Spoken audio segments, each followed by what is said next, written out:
আমাদের একজন police officer, সরকারি কর্মচারী, 2010 সালের 11 অক্টোবর হাতে লেখা সবুজ পাসপোর্ট নবায়ন করতে যান, যেটা নাকি সাধারণ পাবলিকের জন্য। সরকারি কর্মচারীদের জন্য কিন্তু নীল পাসপোর্ট, এবং তিনি সেটা নবায়ন করেন। মানে স্পিকার, তিনি যখন ডিজি র্যাব তখনও সেই সবুজ পাসপোর্ট, এবং সেইখানে কি লেখা, পেশা হিসাবে প্রাইভেট সার্ভিস। মানে স্পিকার, ডিজি র্যাব একজন এডিশনাল আইজি, তার পাসপোর্টে লেখা প্রাইভেট সার্ভিস। কি আশ্চর্য, এটা আমরা কেউ খেয়াল করলাম না। মানুষ স্পিকার শুধু তাই নয়, আইজি, তিনি আইজি থাকা অবস্থায় তার সেই সবুজ পাসপোর্ট, এবং তিনি বিভিন্ন সময় দেশে গেছেন, বিদেশে সবুজ পাসপোর্ট দিয়ে। ইমিগ্রেশনে এন্ট্রি আছে সবুজ পাসপোর্টের, প্রাইভেট সার্ভিস। কি সর্বনাশের কথা। মানুষ স্পিকার, সারা দেশে মানে একটা বিষয়, আমরা জানি এই আওয়ামী লীগ সরকার একজন প্রতিমন্ত্রী ছিলেন, তার রেড পাসপোর্ট ছিল এবং সবুজ পাসপোর্ট ছিল। সবুজ পাসপোর্ট দিয়ে সিঙ্গাপুর যাওয়ার কারণে মাননীয় প্রধানমন্ত্রী সেদিন তাকে মন্ত্রী পরিষদ থেকে বাদ দিয়েছিলেন। আর এই ব্যক্তি আইজি, একটা ডিসিপ্লিনারি ফোর্সের চিফ, তার নামে, তার পরিবারের নামে গোপালগঞ্জে Savanna Eco Resort and Natural Park, speaker, 621 bigha জায়গা। হাউ তার এবং তার পরিবার সদস্যদের নামে কিভাবে সম্ভব? মানে স্পিকার,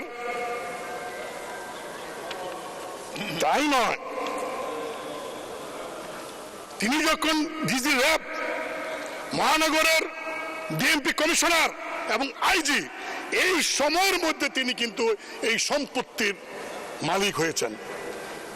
রিটায়ারমেন্টের পরে গিয়ে যে তার পৈতৃক ব্যবসা থাকে, মালিক হন, আফসোস ছিল না, কিন্তু ওই চাকরি করে কালীন তিনি এই সম্পত্তির মালিক হয়েছেন। মানুষ স্পিকার, কি সম্পত্তি, আমার একটু সময় লাগবে, আমি কারণ এগুলি বলছি এই কারণে। মানুষ স্পিকার, কয়েকদিন আগে তিনি চলে গেলেন, চলে যাওয়ার আগে পত্রিকার নিউজ অনুযায়ী প্রায় 80 কোটি টাকা ব্যাংক থেকে উত্তোলন করেছেন।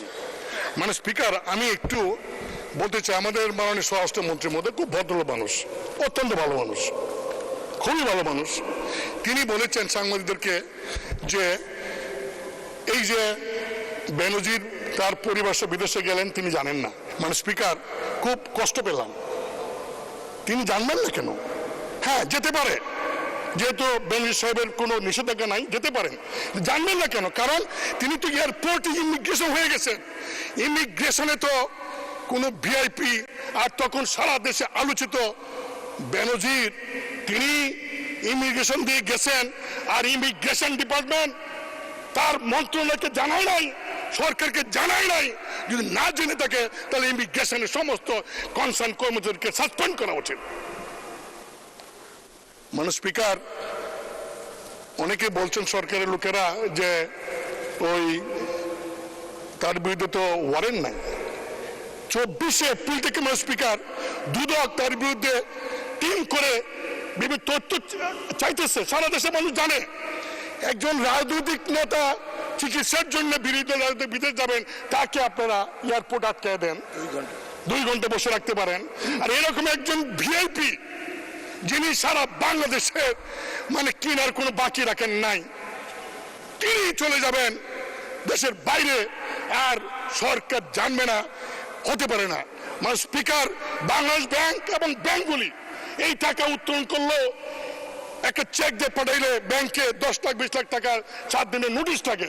70-80 কোটি টাকা তিনি কিভাবে উত্তোলন করলেন আমি জানি না।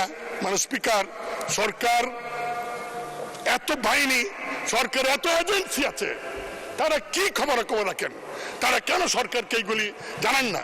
মানে স্পিকার, 2 টন গম যদি বিক্রি করে ইউনিয়নের মেম্বার, তার বিরুদ্ধে মামলা হয়ে যায়। একজন এমপি এলাকায় কাবিকার কাকে কি দিল সেটা পত্রিকা ফলাও হয়ে যায়, হ্যাঁ, মামলা হয়। আর কৃষকের 50,000 লোনের জন্য অ্যারেস্ট করা হয়। আর মাননীয় স্পিকার, এই লোকটি মানে এরকম অবস্থা, এত কোটি কোটি টাকা, এত সম্পত্তি কিভাবে সম্ভব হলো? কেন সরকার দেখলেন না? মাননীয় স্পিকার, যতই বলেন সরকার এখন দায় দায়িত্ব নাই, এই কথা বললে দেশবাসী মানবে না। কারণ এই ব্যক্তি তো এই সরকারের আমলেই প্রমোশন পেয়েছে, পোস্টিং পেয়েছে, এবং এই সরকার আমলে চাকরি থাকা অবস্থায় এই সমস্ত সম্পত্তি সে ক্রয় করেছে এবং দুর্নীতি করেছে। আর সে বলে দুর্নীতির বিরুদ্ধে জিরো টলারেন্স। মাননীয় স্পিকার, আমি শুধু এটুকু বলবো যে এই বিষয়টাকে গুরুত্ব দিয়ে যদি সরকার ব্যবস্থা না নেন, দুদক তদন্ত করছে, তদন্ত বছরের পর বছর যদি চলে, এই তদন্ত যদি শেষ না হয় এবং কোর্টে গিয়ে বিচার না হয় মাননীয় স্পিকার, তাহলে দেখা যাবে আরো যারা আছে বেনজির তারা আস্কারা পাবে। এবং মাননীয় স্পিকার, আমি আপনার মাধ্যমে দাবি করব, যত সরকারি আমলা আছে, এই এমপি যারা আছে, যারা পলিটিক্যাল পার্টির নেতারা আছে, তাদের সবার হিসাব আপনি নেন। সরকার সবার হিসাব হোক, আমি আমার হিসাবে 1 ঘন্টার মধ্যে দিব। আমার কি আছে, আমাদের কি আছে? মাননীয় স্পিকার, এই যে বিভিন্ন এলাকায় বাড়ি হচ্ছে, গাড়ি হচ্ছে, লেটেস্ট মডেলের গাড়ি, আমরা টাকা পাই না বাজেটে, আমরা ইনকাম ট্যাক্স ধরতে পারি না, অথচ এই রিসোর্ট, এই যে লাক্সারিয়াস লাইফ লিড করে একজন বাড়ির মধ্যে বিদেশি ফিটিংস লাগায়, এগুলি কেন অর্থ মন্ত্রণালয় দেখেন না, দেখে এই ট্যাক্সের ব্যবস্থা করেন না? তাহলে টাকার অভাব হয় না। মাননীয় স্পিকার, আমি শেষে একটা কথা বলে শেষ করব। আজকে এই একজন সরকারি কর্মচারীর এত বড় দুর্নীতি কারণে এইটাই প্রমাণ হয়েছে যে সব সম্ভবের দেশ বাংলাদেশ।